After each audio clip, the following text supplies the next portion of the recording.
주 되신 주를 참 사랑하고 곧 그에게 죄를 각오합니다. 그는 예를 주신 내 예수시니 이전보다 더욱 사랑합니다. 주 날 사랑하사 시려고 저 십자가 고난 당하셨도다. 그가 시관 쓰신 내 주 배우니 이전보다 더욱 사랑합니다. 내 평생에 힘쓰 그 큰 임무는 주 예수의 덕을 늘 기림이라. 숨질 때에까지 내 할 말씀은 이전보다 더욱 사랑합니다. 그 영광의 나라 나 들어가서 그 풍성한 은혜 늘 감사하리. 금멸유관 쓰고 나 찬송할 말 이전보다 더욱 사랑합니다. 예, 다음은 찬송가 370장 주 안에 있는 나에게 찬양 드리시겠습니다.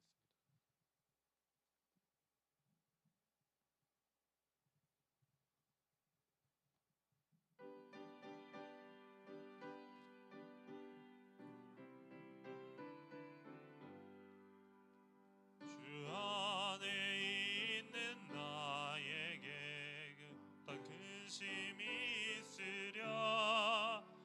십자가 밑에 나간 내 짐을 풀었네. 주님을 찬송하면서 할렐루야 할렐루야. 내 앞길 멀고 험해도 나 주님만 따라가리. 그 두려움이 변하여 내 기도 되었고 전날의 한숨 변하여 내 노래 되었네. 주님을 찬송하면서 할렐루야 할렐루야. 내 앞길 멀고 험해도 나 주님만 따라가리. 그 주는 자비하셔서 늘 함께 계시고 내 궁핍함을 아시고 늘 채워주시네. 주님을 찬송하면서 할렐루야 할렐루야. 내 앞길 멀고 험해도 나 주님만 따라가리. 내 주와 맺은 언약은 영불변하시니 내 나라 가기까지는 늘 보호하시네. 주님을 찬송하면서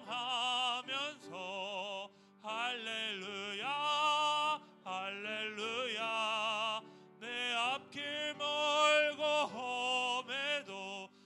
주님만 따라가리. 예, 다음은 찬송가 160장 사망의 권세에 매여 찬양 드리시겠습니다.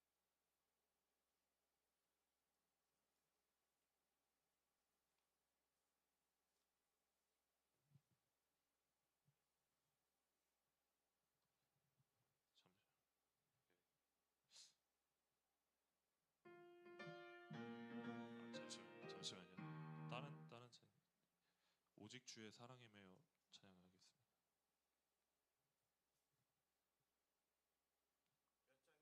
오직 주의 사랑에 매여.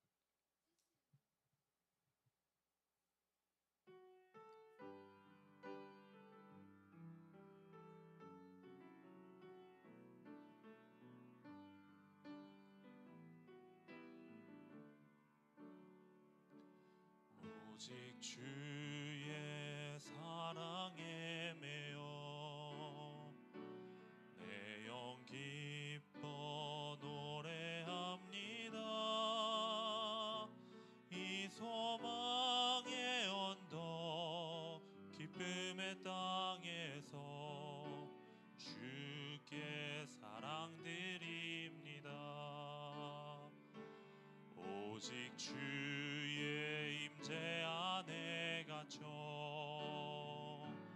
내 영 기뻐 찬양합니다.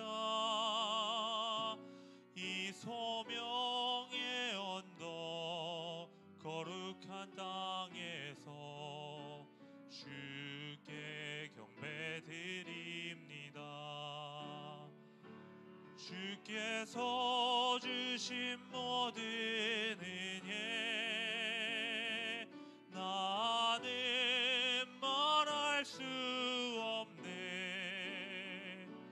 내 영혼 즐거이 주 따르렵니다. 주께 내 삶 드립니다. 처음부터 하겠습니다. 오직 주의 사랑에 매여 내 영 기뻐 노래합니다. 이 소망의 언덕 기쁨의 땅에서 주께 사랑드립니다. 오직 주의 임재 안에 갇혀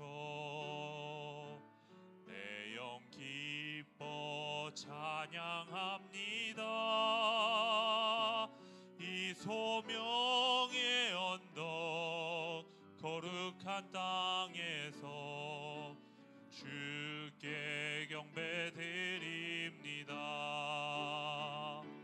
주께서 주신 모든 은혜 나는 말할 수 없네. 내 영혼 즐거이 주 따르렵니다. 주께 내 삶 드립니다. 예, 나는 예배자입니다. 찬양 드리시겠습니다.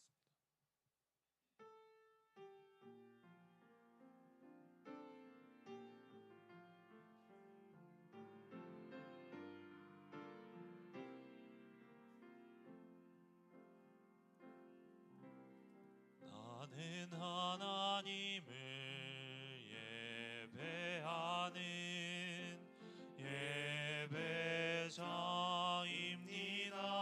예배자입니다.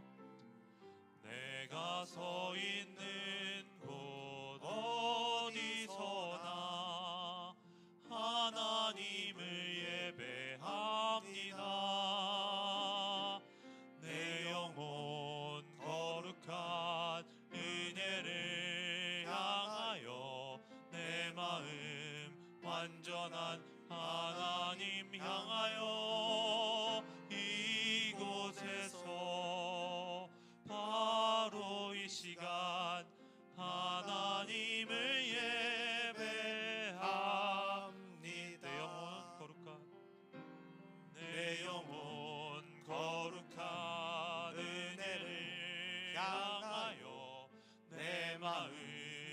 완전한 하나님 향하여 이곳에서 바로 이 시간 하나님을 예배합니다. 예, 감사합니다. 네, 수고하셨습니다.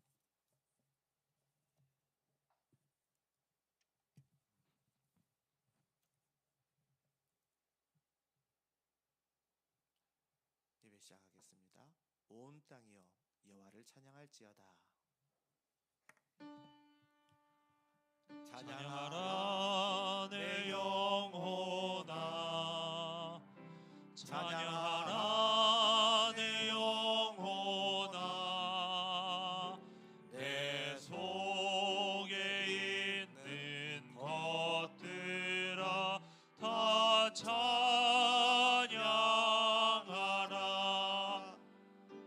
감사하라 내 영혼아, 감사하라 내 영혼아,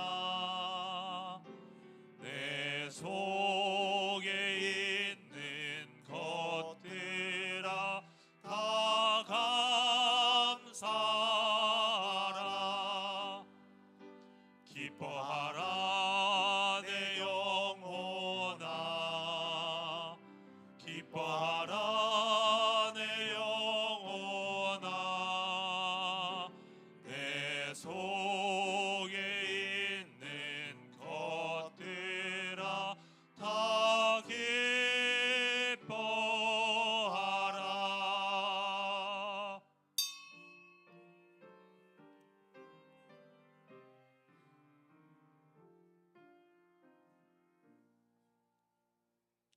여호와여, 주는 의로우시고 주의 판단은 옳으니이다.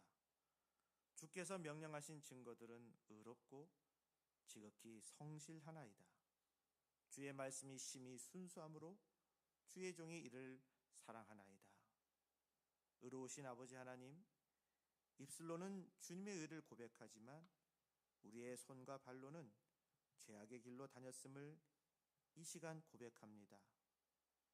예배의 마당을 밟기는 좋아했으면서도 예배에 합당한 열매를 맺지 못하며 살아왔습니다. 주님이 정하신 절기를 지키는 것을 자랑했지만 주께서 돌보라 명령하신 이들의 삶을 외면했습니다. 이 시간 참회하는 마음으로 망대 위에 올라 주의 음성을 기다리는 우리에게 자비와 용서를 베풀어 주옵소서. 허물의 사함과 죄의 가림의 복을 누릴 수 있도록 긍휼을 베풀어 주옵소서. 우리를 사랑하시는 예수님의 이름으로 기원합니다. 아멘.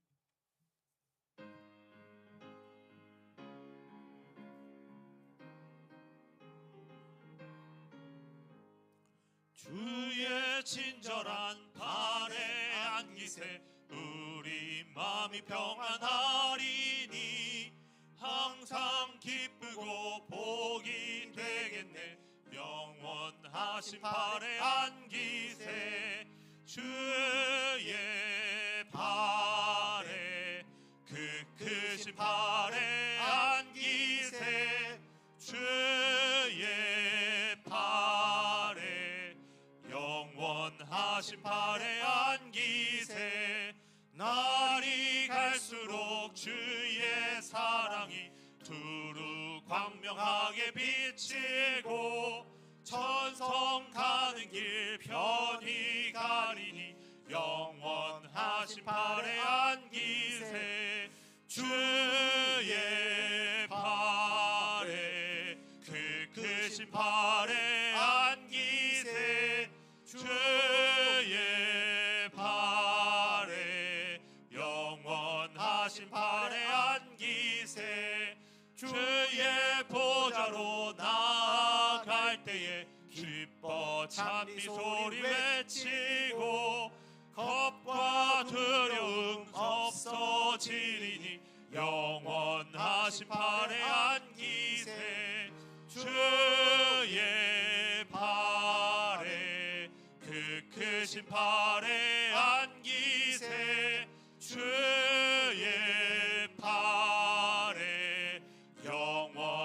심판에 안기세. 허물의 사함을 받고 자신의 죄가 가려지는 자는 복이 있도다.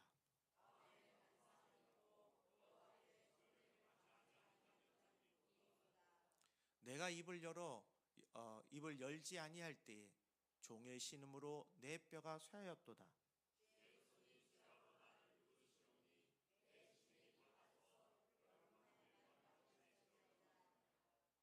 주께서 내 죄를 아뢰고 내 죄악을 숨기지 아니했더니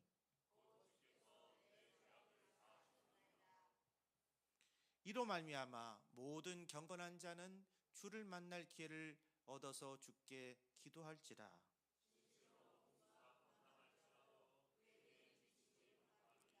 주는 나의 은신처이오니 환난에서 나를 보호하시고 너희 의인들아 여호와를 기뻐하며 즐거워할지어다. 아멘. 나는 전능하신 아버지 하나님 천지의 창조주를 믿습니다. 나는 그의 유일하신 아들 우리 주 예수 그리스도를 믿습니다. 그는 성령으로 잉태되어 동정녀 마리아에게서 나시고 본디오 빌라도에게 고난을 받아 십자가에 못 박혀 죽으시고 장사된 지 사흘 만에 죽은 자 가운데서 다시 살아나셨으며 하늘에 오르시어 전능하신 아버지 하나님 우편에 앉아 계시다가 거기로부터 살아있는 자와 죽은 자를 심판하러 오십니다. 나는 성령을 믿으며 거룩한 공교회와 성도의 교제와 죄를 용서받는 것과 몸의 부활과 영생을 믿습니다. 아멘. 성부 성자와 성령 찬송과 영광 돌려보내세. 대초로 지금까지 또 영원 무궁토록 성삼위께 영광 영광.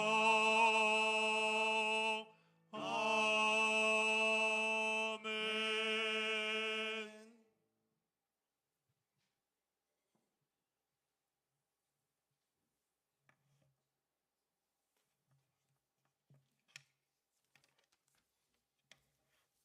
다 같이 기도드리겠습니다. 은혜와 사랑이 풍부하신 하나님 아버지, 노아 시대의 소돔과 고모라와 같이 음란하며 죄악이 극도로 관영한 악한 세상에서 주님 날개 아래 보호하시어 신령과 진정으로 예배드리게 됨을 감사합니다. 우리는 연약하다는 이유로 자신을 쉽게 포기하고 유혹에 넘어지려는 마음을 가지고 있습니다. 십자가를 체험한 저희들에게 연약하고 강하고 부드럽지만 담대한 믿음을 주시어 약한 세상과 타협하지 않는 강력한 십자가의 군사들이 되게 하여 주옵소서. 악한 세상에서 남은 생을 하나님 뜻대로 살기를 원합니다. 골고다 언덕에 우편 강도의 기도를 들으시고 구원하신 하나님께서 저희들에게 강하고 담대한 믿음을 주시어 세상을 분별하시고 환경에 편승하지 않고 마음의 감각으로 세상을 변화시키는 거룩한 자존감을 지키는 성도들이 되게 하여 주옵소서. 하나님 아버지, 우리 주변의 환경은 수없는 말씀들이 들을 수 있는 길을 향해 열려 있지만 정작 들어도 행동할 수 없고 순종할 수 없는 쾌락주의에 빠져 정체성을 잃어가고 있습니다. 사도 바울처럼 살아도 주님과 함께 살고 죽어도 주님과 함께 죽을 각오가 되어 있는 사람이 되게 하시어 하나님의 뜻을 따라 선을 행하는 성도들이 되게 하여 주옵소서. 오늘도 하나님 말씀이 선포되고 그 말씀은 죄인의 마음에 잘 박힌 못처럼 박혀 있기를 원합니다. 흔들리는 갈대처럼 그리스도의 가치를 상실한 부드러운 모습을 보이지 않게 하시어 주님 말씀의 뿌리를 내려 어떤 폭풍과 몰아쳐도 요동치 않게 인도하여 주옵소서. 하나님 아버지, 이 아름다운 예수 사랑 교회를 인도하여 주옵소서. 주님이 세우신 이 제단 빈자리가 많이 있습니다.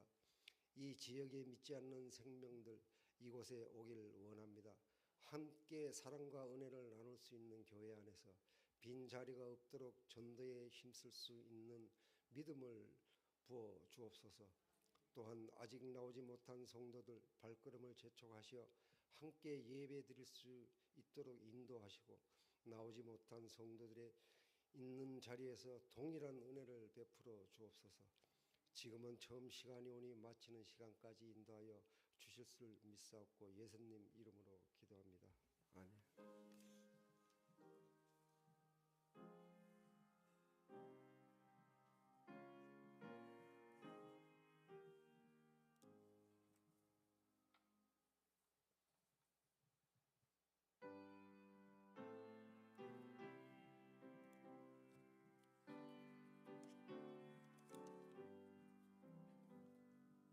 내 주를 가까이 하게 함은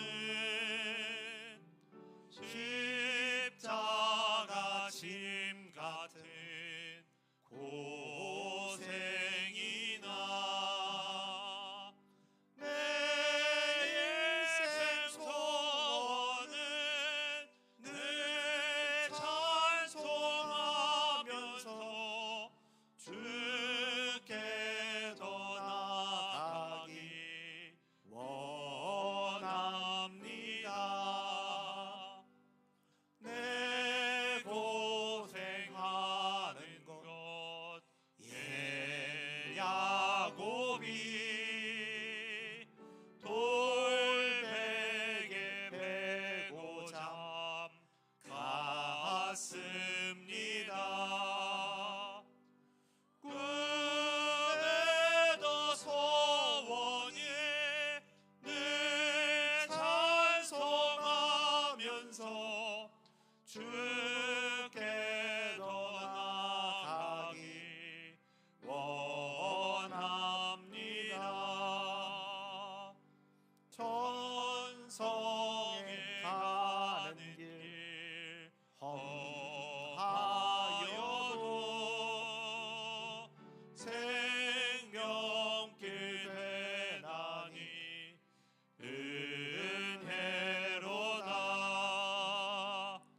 천사 날 부르니 늘 찬송하면서 주께 더 나아가기 원합니다.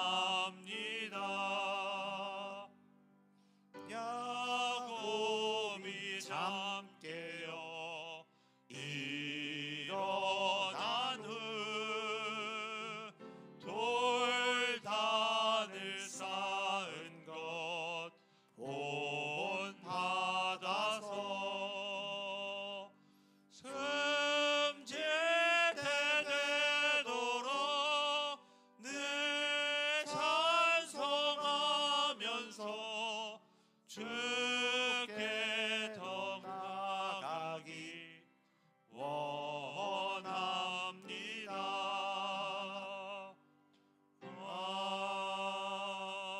아멘. 네, 오늘 말씀은 마태복음 17장 14절에서 21절입니다. 합독하겠습니다. 그들이 무리에게 이르매 한 사람이 예수께 와서 꿇어 엎드려 이르되 주여 내 아들을 불쌍히 여기소서. 그가 간질로 심히 고생하여 자주 불에도 넘어지며 물에도 넘어지는지라. 내가 주의 제자들에게 데리고 왔으나 능히 고치지 못하더이다. 예수께서 대답하여 이르시되 믿음이 없고 패악한 세대여, 내가 얼마나 너희와 함께 있으며 얼마나 너희에게 참으리요. 그를 이리로 데려오라 하시니라. 이에 예수께서 꾸짖으시니 귀신이 나아가고 아이가 그때부터 나으니라. 이때 제자들이 조용히 예수께 나와 이르되 우리는 어찌하여 쫓아내지 못하였나이까? 이르시되 너희 믿음이 작은 까닭이니라. 진실로 너에게 이르노니 만일 너희에게 믿음이 겨자씨 한 알만큼만 있어도 이 산을 명하여 여기서 저기로 옮겨라 하면 옮겨질 것이요 또 너희가 못할 것이 없으리라. 아멘. 네, 청송하겠습니다.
감사합니다. 요즘에 그 기적이 일어났으면 좋겠다 이렇게 생각해 보신 적 있으신가요? 요즘 세상에 살아보면 물가도 막 기적적으로 뛰고 병도 걱정도 막 기적적으로 오르기 때문에 기적이란 단어가 낯설지가 않습니다. 근데 성경에 보면 예수님이 행하신 모든 기적에도 공통점이 하나 있습니다. 그건 바로 믿음입니다. 예수님이 병 고치실 때도 풍랑을 잠잠하게 할 때도 항상 물으신 게 있어요. 뭘 물으셨냐면 내가 이것을 믿느냐 이거예요. 믿음이 없이는 하나님의 역사가 멈춥니다. 믿음이 있을 때 불가능을 가능으로 바꾸는 역사가 일어납니다. 한번 생각해 봅시다. 우리가 전구를 갈을 때 새 거로 아무리 갈아도 스위치를 키지 않으면 전구불은 들어오지 않습니다. 하나님의 능력도 마찬가지입니다. 믿음이라는 스위치가 켜질 때 그때 빛이 들어오는 거예요. 오늘 말씀은 바로 믿음의 스위치를 켜는 법을 우리에게 가르쳐 줍니다. 제자들이 귀신 들린 아이를 고치지 못했을 때 예수님께서는 그들에게 너희 믿음이 작은 까닭이라 이런 말씀을 하셨어요. 그렇다면 오늘 우리에게도 그런 질문을 합니다. 여러분, 내가 과연 내 믿음은 이 전원을 킨 그런 믿음인가? 아니면 코드만 꽂고 스위치는 꺼져 있는 그런 믿음인가? 이 시간 한번 우리 되새겨 봅시다. 오늘 본문 말씀은 큰 역사를 일으키는 길, 믿음의 능력에 관한 말씀이라고 말씀드렸는데요.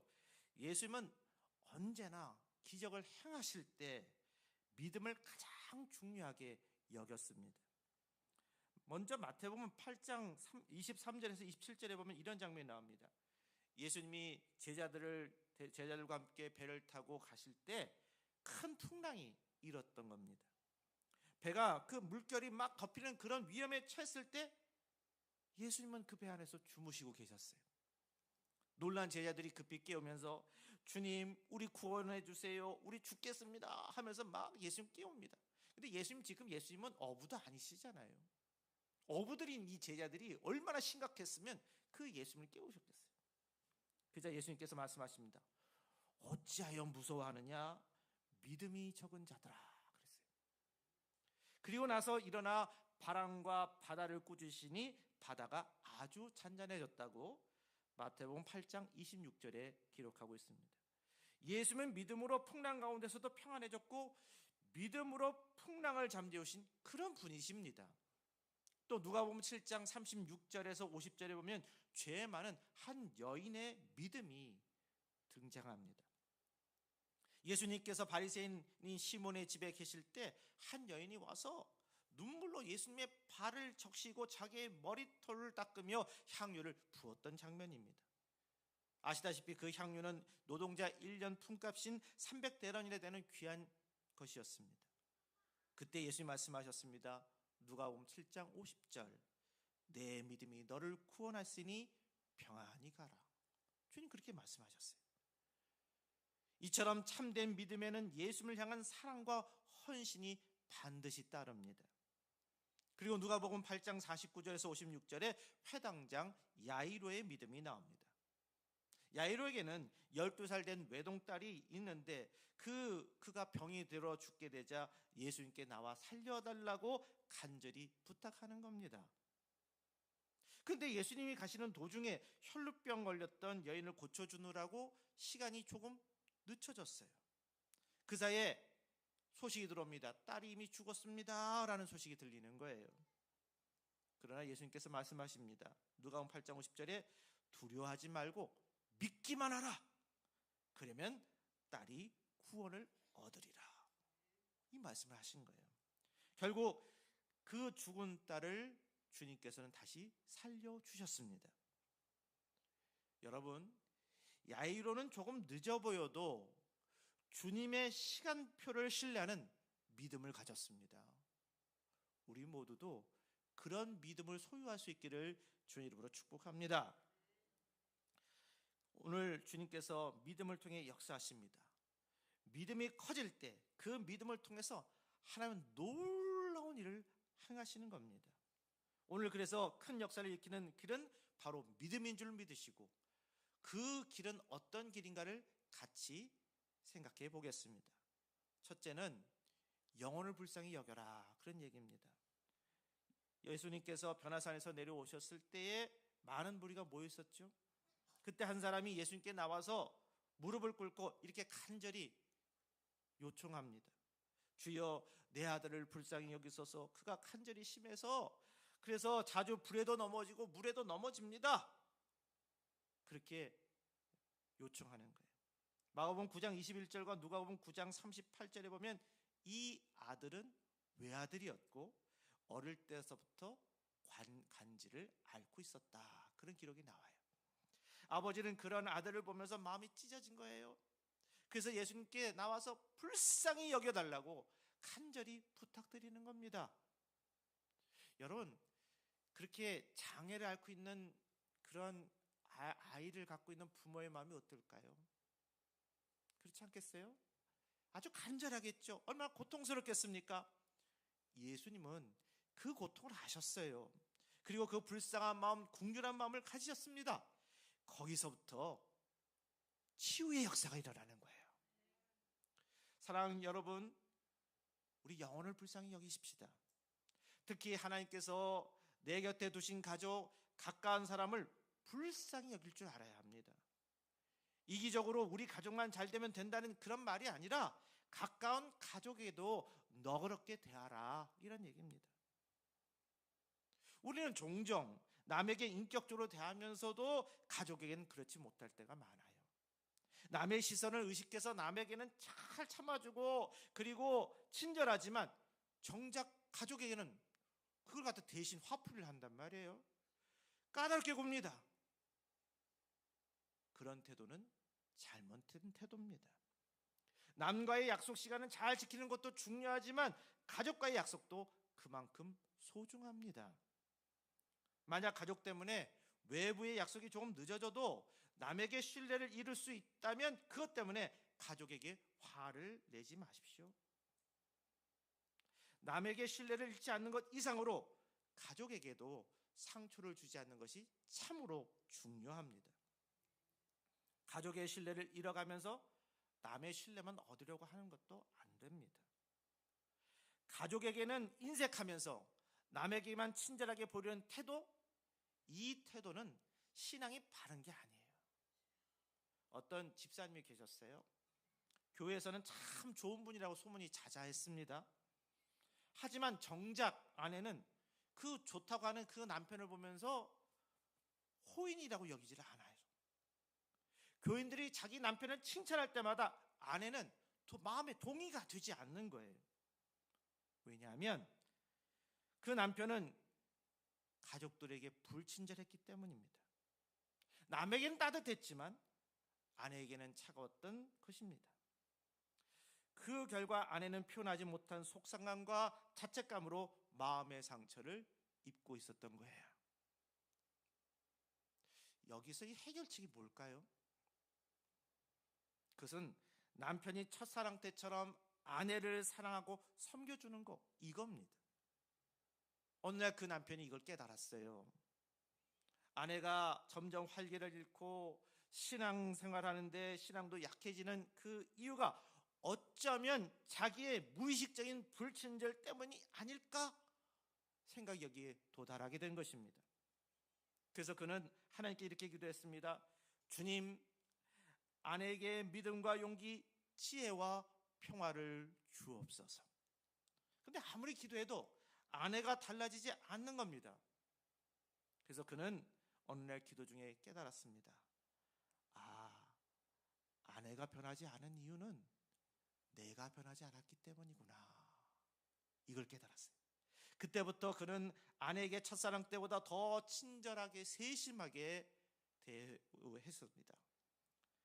경제 문제에도 책임 있게 행동했고요, 사소한 일까지도 함께 도우면서 그렇게 배려했습니다. 그랬더니 어떻게 됐을까요? 완전히 아내가 점차적으로 변하기 시작을 하는 거예요. 얼굴에 생기가 돌고 삶의 활력도 막 드러나는 것입니다. 사랑하는 성도 여러분, 남만 불쌍히 여기지 말고 가족도 불쌍히 여길 수 있길 바랍니다. 가족보다 남의 마음을 더 살피고 가족에 상처 주는 그러한 일을 만들지 마세요. 남에게 손해를 끼치지 않는 것도 중요하지만 가족에게 상처를 주지 않는 것, 이게 더 중요한 것입니다. 가족 때문에 약속이 늦어질 때 그 약속을 지키지 못하게 되었다고 화내거나 먼저 가버리지 마세요. 그럴 땐 차라리 남에게 신용이 조금 깎이더라도 말씀드렸듯이 가족을 먼저 배려하고 기다리는 여유를 가져야 되겠습니다. 반대로 가족이 나로 인해 불편해지지 않도록 나도 배려하는 마음을 가져야 되겠습니다. 그렇게 서로 배려하고 존중하면 가정 안에 하나님의 사랑이 흘러가게 됩니다. 결국 가족을 불쌍히 여길 줄 아는 마음이 다른 사람에게로 이렇게 넓혀지는 역사가 일어나는 거예요. 가족을 향한 긍휼의 마음이 훈련되면 남을 불쌍히 여기는 마음도 그만큼 깊어집니다. 그렇게 영혼을 불쌍히 여기는 사람을 통해서 하나님께서는 큰 역사를 이루십니다. 그리고 우리는 사람을 찾아다니지 마십시오. 그 아버지는 예수님께서 병을 고치신다는 소문을 듣고 아들을 데리고 왔습니다. 근데 마침 예수님은 베드로와 야고보, 요한을 데리고 지금 변화산에 올라간 상태예요. 그래서 남아있는 그 9명의 제자들에게 제발 제 아들을 고쳐주십사 요청을 했어요. 근데 그 제자들이 병을 고쳤을까요? 못 고쳤을까요? 못 고쳤습니다. 사실 제자들은요, 이전에 병 고치는 일들을 했었습니다. 그런데 여러분, 매번 그런 기적이 일어나는 것은 아닌 것이었어요. 결국 기적은 사람이 만들어낸 것이 아니라 하나님께서 그 믿음을 보시고 이루시는 것입니다. 그러니까 사람 찾는 게 아니에요. 어떤 사람에게 문제가 없는 것처럼 보여도 실상은요, 누구나 다 문제는 있습니다. 여기서 있는 저도 문제가 있고 여러분들도 풀어야 될 문제가 있습니다. 문제 자체가 문제인 것이 아니라 그 문제를 해결할 수 있는 그 믿음의 능력이 없는 게 이게 진짜 문제인 거예요. 어느 날 한 성도가 노만 빈센틀 목사님을 찾아갔어요. 박사님, 저는 문제 때문에 죽을 지경입니다. 혹시 문제 전혀 없는 곳이 있을까요? 그저 필 목사님이 웃으면서 이렇게 대답했습니다. 문제가 없는 마을을 하나 아는데 거기에는 15,000명 정도가 모여 있습니다. 그 말을 들은 사람이 정말 그런 곳이 있습니까? 꼭 가보고 싶습니다. 그랬다는 거예요. 필 목사님이 그러면 내가 이게 약도 줄 테니 가보시오. 그리고 가봤어요. 근데 가봤더니 그곳이 어떤 곳이라고 그랬죠? 공동묘지. 예. 여러분, 살아있는 사람은 누구나 다 문제가 있습니다. 문제가 없는 사람은 15,000명의 그 시체가 묻혀있는 그런 곳처럼 죽어있는 곳은 문제가 없어요. 중요한 것은 문제가 없는 인생이 아니라 문제가 있을 때 그 문제를 이겨내는 믿음의 능력을 갖는 것입니다. 사도행전 19장에 보면 사도 바울에게 놀라운 하나님의 능력이 나타나요. 심지어는 바울이 쓰던 그 수건, 앞치마를 병든 사람에게 얹기만 해도 병이 낫는 역사가 일어났다고 기록되어 있습니다. 이 장면을 볼 때 스게와의 7 아들들이 흉내를 냅니다. 악귀 들린 사람들에게 이렇게 얘기하죠. 내가 바울이 전하는 예수를 의지해서 너에게 명하노라. 이렇게 이야기를 했어요. 근데 그때 악귀가 뭐라고 그러는지 아세요? 아니, 내가 예수도 알고 바울도 아는데 너희는 누구냐? 묻는 거예요.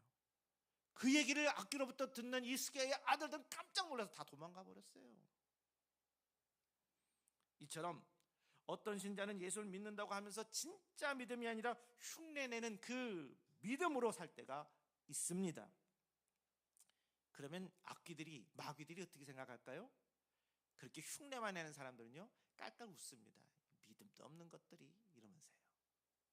여러분, 예수님께서 우리에게 문제를 극복하고 귀신을 물리치고 절망을 희망으로 바꾸는 권세를 주셨음을 믿으십니까? 그 권세는 오직 하나님을 전적으로 믿고 의지할 때 생기는 줄로 믿으시길 바랍니다. 그런 용한 사람, 신통한다는 사람, 우리 세상 속에서 얘기하는 사람들, 그런 사람 찾지 마세요. 사람들은요, 그런 능력 없어요. 대신 능력 있는 믿음을 구해야 되겠어요. 사랑교회 여러분, 하나님의 뜻대로 평안하게 죽는 사람들은 일찍 죽어도 행복한 사람입니다. 그러나 욕망의 귀신에 시달리면서 비참하게 죽는 사람은 아무리 오래 살아도 그 인생은 불쌍한 인생입니다. 우리 한번 다시 깨닫게 됩니다. 우리 하나님 의지만 합시다. 사람 의지하지 마세요. 뭐 바깥에서 우리가 비교해서 조금 더 나을 수 있을지 몰라도 그 사람은 나중에 실망 줄 수밖에 없어요. 전적인 우리의 여호와 하나님만 의지할 때 거기서 우리가 문제도 해결하고 되고 마음에 담대한 마음을 통해서 행복함도 찾을 수 있는 줄로 믿으시길 바랍니다. 여러분, 그리고 우리가 믿음을 가질 때 진실한 믿음을 가져야 되겠습니다. 아버지가 예수님께 제자들은요 제 아들을 고치지 못했습니다 이렇게 얘기를 했어요. 그러자 예수님께서 그 아들 데리고 오라 말씀하셨습니다. 그리고 예수님께서 귀신을 책망하시자 귀신이 그 아이에게서 나가고 그때부터 아이가 깨끗이 나았다라고 성경은 전하고 있습니다. 그 일을 지켜보던 제자들이 나중에 조용히 예수님께 다가와서 묻습니다. 주님, 왜 저희는 귀신을 쫓아내지 못했습니까? 물은 거예요. 사실 오늘날에도 이런 질문들은 참 많습니다. 왜 제 기도에는 응답이 없을까요? 왜 능력 있는 삶을 살기가 이렇게 힘들까요? 왜 용서가 없고 복음 전파가 이렇게 잘 안 될까요? 우리 믿음의 사람들이 이렇게 질문할 수 있잖아요. 이 질문에 대해서 예수님은 아주 분명하게 말씀하십니다. 너희 믿음이 적기 때문이다. 오늘 우리가 이런 질문할 때에 주님께서 하시는 말씀이 너희 믿음이 작은 까닭이다. 대답을 주셨습니다. 여러분, 예수님께서 뭐라고 말씀하셨어요? 믿음이 없다고 하신 게 아니라 믿음이 작다라고 말씀하셨습니다. 그 말은 예수님을 믿기는 하지만 삶과 가정과 자녀를 온전히 맡기지 않았다, 그 말씀인 거예요. 겉으로는 믿는다고 하지만 실제로는 하나님을 전폭적으로 의지하지 못한 상태를 뜻합니다. 그래서 예수님이 말씀하신 믿음이 작다라는 말은 사실상 믿음이 거의 없다라는 말과 상통합니다. 왜냐하면 예수님은 이렇게 말씀하셨기 때문이에요. 20절에 너희가 겨자씨 하나님만한 믿음이 있어도 이 산을 옮기라 하면 옮겨질 것이요 너희가 못할 것이 없으리라 말씀하셨어요. 그래서 산을 옮긴다는 말은 무슨 실제적으로 산을 옮긴다 이런 얘기가 아닙니다.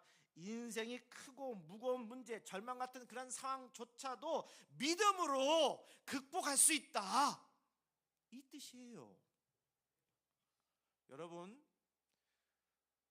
우리 채연이 같은 우리 좀 꼬마인 아이들이 있잖아요. 이 아이가 우리 사랑하는 아이들이 있는데 우리가 위에 뒤에 아이가 좀 2층 침대에 있다고 합시다. 처음에 했을 때 얘야 나한테 오렴 하면 이 아이가 너무 높은 데 있는 데서 그거 무서워서 못 움직이잖아요. 근데 좀 더 다가와 괜찮아 나한테 안기렴 해서 얘가 용기를 내서 품에 안기잖아요. 그럼 여러분 어떻습니까? 막 마음이 기쁘고 즐겁고 그렇겠죠. 앉은 내 쪽에서는 그 아이한테 다음에 가서 다시 한번 그런 상황이 있을 때 얘야 이리 한번 나한테 안겨보렴 이럴 때 얘 어떻게 할까요? 그때 폭 안깁니다. 왜 그런지 아세요? 경험해 봤거든요. 처음에 내가 생각할 때는 무서웠는데 내가 생각할 때는 이거 어쩔까 그랬는데 한번 안겨보니까 나를 이렇게 안아줄 분이 계시구나 믿음이 생기니까 그 다음부터는 안기는 거예요. 우리 하나님이 그런 분이십니다. 믿음을 가지고 안기면 하나님께서는 기뻐하시고 그를 통해서 더 큰 복을 내려주시고 그를 지켜주시는 거예요. 오늘 이 믿음을 다시 한번 일깨울 수 있는 저와 여러분이 되기를 주로 축복합니다. 하나님께서는 지금도 우리에게 팔을 벌리시고 두려워하지 말고 믿음으로 내 품에 안겨라 말씀하십니다. 우리가 그 말씀을 믿고 용기 있게 하나님 품에 안기면 하나님은 우리를 붙잡아 주십니다. 그 믿음을 가질 때 우리는 어떤 상황 속에서도 담대히 이길 수 있습니다. 예수님은 말씀하십니다. 산 같은 큰 문제라도 겨자씨만한 믿음만 있으면 능히 극복할 수 있다. 여기서 중요한 것은 믿음의 크기보다 믿음의 진실입니다. 믿음이 아무리 작아 보여도 진실한 믿음, 전심으로 하나님을 신뢰하는 그 믿음이라면 그 믿음 안에 놀라운 역사가 일어나는 것입니다. 산과 같은 문제도 넘길 수 없을 것 같은 장벽도 진실한 믿음 앞에서는 반드시 극복할 수 있음을 믿으시길 바랍니다. 그리고 우리는 기도할 때 믿음으로 기도하시기 바랍니다. 아까도 얘기했지만 건성을 껍데기 기도가 아니라 믿음으로 기도하시란 말이에요. 마가복음 9장 29절에 제자들이 예수님께 여짜왔습니다. 왜 우리는 귀신을 쫓아내지 못합니까? 예수님 대답하셨어요. 기도 외에는 이런 능력이 나갈 수 없느니라. 이 말씀은 단순히 기도해야 한다는 교훈을 넘어서 믿음의 능력은 기도에서 시작된다는 것을 분명히 보여줍니다. 사랑하는 교회 여러분, 다른 일에서 혹시 실패하더라도 기도하는 일에선 절대로 실패하지 마시기를 주님으로 축복합니다. 기도하는 사람은 결국 이깁니다. 예전에 한 권사님이 계셨어요. 남편이 술에 취해서 가족이 힘들게 하고 자녀가 방황할 때 그분은 새벽마다 교회에 나와서 무릎 꿇고 눈물로 기도했습니다. 주님, 우리 가정을 살려주옵소서. 제가 아무리 말을 못해도 주님은 하시지요. 그렇게 그 분은 3년을 기도했어요. 어느 날 남편이 새벽에 일어나 아내가 없는 것을 보고 도대체 이가 어디로 간 거야 하며 뒤따라 교회에 왔는데, 그곳에서 아내가 무릎 꿇고 눈물을 흘리면서 기도하는 모습을 보는 순간 가슴이 확 울컥해서 그 자리에서 함께 눈물로 통회하는 기도를 했다는 것입니다. 그 후로 그분은 술을 끊고 온 가족이 함께 예배드리는 복된 가정이 되었습니다. 그 권사님이 늘 하시던 말씀이 있습니다. 말로는 안 되지만 기도로는 됩니다. 말로는 안 되지만 기도로는 됩니다. 기도의 문이 닫히면 축복의 문도 닫히지만 기도의 문이 열리면 축복의 문도 활짝 열리는 줄로 믿으시길 바랍니다. 이스라엘이 홍해를 건넌 시간도 새벽이었고 야곱이 하나님과 씨름해서 승리한 시간도 새벽이었습니다. 예수님 부활한 시간도 새벽이었습니다. 1907년 평양 장대원교에서 일어난 대부흥 사건도 새벽기도 시간에 일어났습니다. 여러분, 실제로 한 목사님의 간증을 들은 적이 있는데, 그분이 개척교회 초기에 교회가 너무 어려워서 이제는 접어야 되나 마음이 흔들릴 때 하나님께서 새벽기도 중에 이런 마음을 주셨다는 거예요. 너는 포기하지 말고 기도로 새벽을 열어라. 그 말씀을 붙잡고 하루도 빠짐없이 새벽마다 기도했는데 3개월 될 때쯤 어느 날 그 등록한 세 가족이 한 주에 10명쯤 오기 시작을 했고, 그 후에는 더 많은 숫자들이 오게 되어서 결국은 그 교회가 가득 차게 되는 역사가 일어났다는 거예요. 여러분, 기도가 길을 열고 기도의 역사를 이룬 것입니다. 예수님이 여리고를 지나가실 때 그때 맹인 바디메오가 큰 소리 쳐서 외쳤죠. 다윗의 자손이여, 나를 불쌍히 여기소서. 주변에는 좀 조용히 하세요, 예수님 나가는데 뭔 소리 할 그런 상황이라도 그는 외쳤어요. 다윗의 자손이여, 나를 불쌍히 여기소서. 끈질긴 그의 기도가 결국 예수님의 발걸음을 멈추게 했고, 뭐라고 그랬어요? 내 믿음이 너를 구원하였다. 그 말씀과 함께 그는 눈을 뜨게 됐습니다. 여러분, 하나님은 우리의 사정을 다 아시지만 그래도 우리의 믿음이 그 믿음으로 구원하시기를 원하십니다. 에스겔서 36장 37절에 이렇게 말씀하셨습니다. 그래도 이스라엘 족속이 이같이 자기들에게 이루어주기를 내가 내게 구하여야 할지라. 내게 구하여야 할지라. 다 아시지만 뭐라고 했어요? 구하라고 하셨잖아요. 은혜가 약속이 되어도 기도로 붙잡는 사람에게 더 큰 역사가 이루어집니다. 한 영국 선지자가 중국 리수족 지역에서 사역을 했답니다. 근데 그곳에는 산맥을 사이에 두고 남쪽과 북쪽으로 나누어졌는데 그때 그는 하나님께 하나님 어느 쪽을 사역해야 됩니까? 그렇게 기도했어요. 근데 하나님께서 말씀해 주셨습니다. 매일 오전에는 남리수 쪽을 위해서 기도하고 오후에는 북리수 쪽을 위해서 기도해라. 그는 그 말씀을 10년간 지켰어요. 그때 그 결과 북쪽에서는 100여 명이 예수를 믿게 됐고 그가 파송한 그 남쪽 리수족 청년을 통해서는 수천 명이 주님께 돌아오는 역사가 일어났다고 합니다. 그 선교사가 마지막에 편지를 이렇게 썼어요. 그 일을 통해 저는 제 행동보다 제 기도가 얼마나 중요한지 다시 한번 깨달았습니다. 사랑하는 성도 여러분, 나의 능력보다 나의 기도가 중요합니다. 아무리 바빠도 기도를 미루지 마세요. 여러분, 우리 기본적으로 하는 거 있어요. 이제 수능 다가오잖아요. 그러면요, 부모들이, 수능생을 두고 있는 부모님들이 다 기도하러 다녀요. 간절하게 자기가 믿는 그 무엇을 위해서 기도하지 않아요. 여러분, 간절할 때 기도한단 말이에요. 근데 우리는 우리를 보호하시는 하나님이 있다는 걸 우리가 믿고 있고, 또 성경에 보면 구하면 주신다고 말씀하셨는데 그 말씀을 믿고 구하면 되는 것을 왜 안 하냔 말이에요. 왜 게으르냔 말이에요. 다시금 우리가 그것을 회복하자는 것입니다. 여러분, 복을 원하십니까? 그렇다면 먼저 기도해서 승리하시기 바랍니다. 매일 말씀과 기도로 하나님께 나아가면 하나님께서 나와 내 가정과 교회 그리고 이 나라를 은혜로 지켜주실 줄로 믿습니다. 늘 믿음의 기도를 앞세워서 인생의 산 같은 문제를 뛰어넘고 하나님의 큰 역사를 일으키는 복된 믿음의 역사가 오늘 저와 여러분 모두에게 일어나기를 주님의 이름으로 축복합니다. 찬양하겠습니다.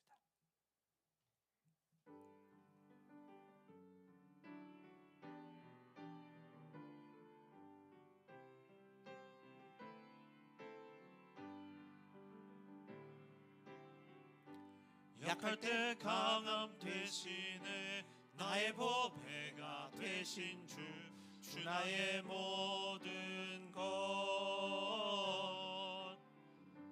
주 안에 있는 보물을 나는 포기할 수 없네 주 나의 모든 것 예수 어린 양 존귀한 이름 예수 어린 양 존귀한 이름 십자가 죄 사하셨네 주님의 이름 찬양해 주 나의 모든 것 쓰러진 나를 세우고 나의 빈 잔을 채우네 주 나의 모든 것 예수 어린 양 존귀한 이름 예수 어린 양 존귀한 이름. 여러분, 우리가 믿음 생활할 때 주님 말씀하셨어요. 믿음 없다고 그런 게 아니라 작다고 말씀하셨잖아요. 혹시 내가 큰 산을 넘어가야 되겠는데 우리가 움츠리고 있고 피하고 싶을 때 우리 간절히 주님께 믿음 강하게 해주시고 주님만 의지하게 하시고 이 문제 해결할 수 있게 해달라고. 오늘 주어졌던 것처럼 사람 바라보는 게 아니라 오직 주님만 바라보면서 주의 영광 돌리는 귀한 삶 살아갈 수 있게 해달라고. 받은 바 은혜를 가지고 우리 타종할 때까지 기도하겠습니다. 기도합니다. 사랑과 은혜가 풍성하신 아버지 하나님, 오늘도 저희를 예배의 자리로 불러주시고 하나님의 언약과 축복을 다시 기억하게 하심을 감사드립니다. 하나님, 주께서 아브라함에게 약속하신 그 축복이 세대를 넘어 우리에게까지 이어졌음을 믿습니다. 우리를 택하셔서 하나님의 백성으로 삼으시고 하나님의 일하심을 세상 가운데 드러내게 하심을 감사합니다. 주님, 우리가 살아가는 세상은 여전히 혼란하고 불안합니다. 그러나 아브라함이 믿음으로 순종하여 나아갔던 것처럼 우리도 믿음으로 말씀을 따라가게 하옵소서. 환경보다 약속을 바라보게 하시고 눈앞의 현실보다 하나님의 신실함을 붙잡게 하옵소서. 하나님, 우리의 삶 속에서도 주님의 이름을 높이며 하나님의 놀라운 일들을 사람들에게 전하게 하옵소서. 가정에서, 일터에서, 교회 안에서 하나님이 하셨다는 간증이 흘러나오게 하옵소서. 또한 주께서 아브라함을 보호하시고 인도하셨던 것처럼 우리와 우리의 교회와 자녀들과 모든 성도를 하나님의 손으로 지켜 주옵소서. 시험과 유혹 가운데서도 흔들리지 않게 하시고 믿음의 길 끝까지 걸어가는 복된 성도가 되게 하옵소서. 주님, 오늘 이 말씀 가운데 말씀의 씨앗이 심기게 하시고 그 말씀이 우리의 속에 믿음의 열매로 맺히게 하옵소서. 하나님의 축복이 개인과 가정, 교회와 나라를 위하여 임하여 복의 근원이 되는 삶을 살게 하여 주옵소서. 이 모든 말씀을 아브라함의 하나님, 이삭의 하나님, 야곱의 하나님이신 예수 그리스도의 이름으로 기도합니다. 아멘.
기도하겠습니다.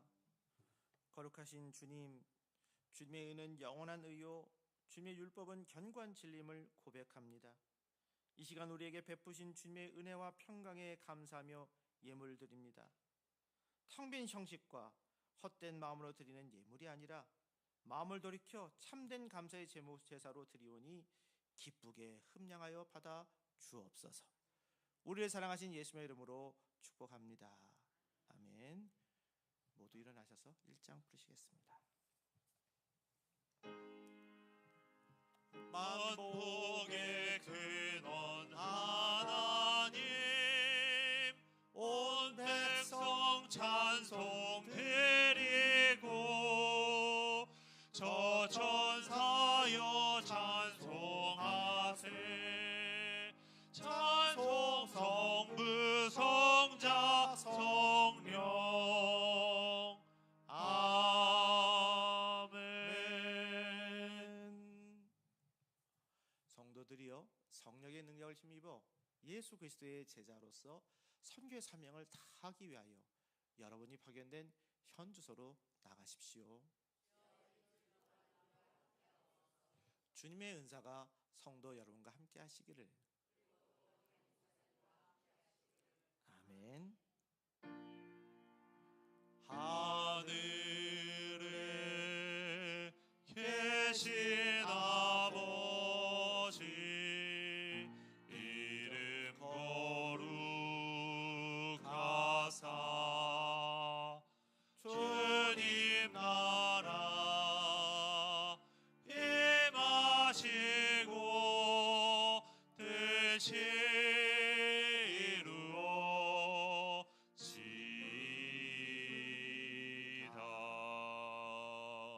일용할 양식 주시고 우리들의 큰 죄 다용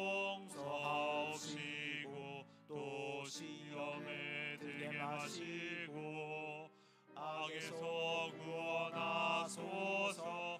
대개 주의 나라 주의 권세 주의 영광 영원히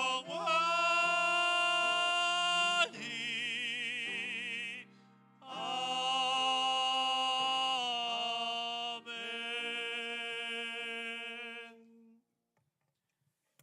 이제는 죄인을 찾아 변화시켜 주신 예수 그리스도의 은혜와 치론같이 붉은 죄를 양털같이 희게 하실 하나님의 사랑과 우리의 부르심에 합당한 믿음으로 응답하실 때까지 항상 돌보시는 성령님의 역사하심이 이제로부터 영원토록 함께 없시기를 간절히 축원하옵나이다.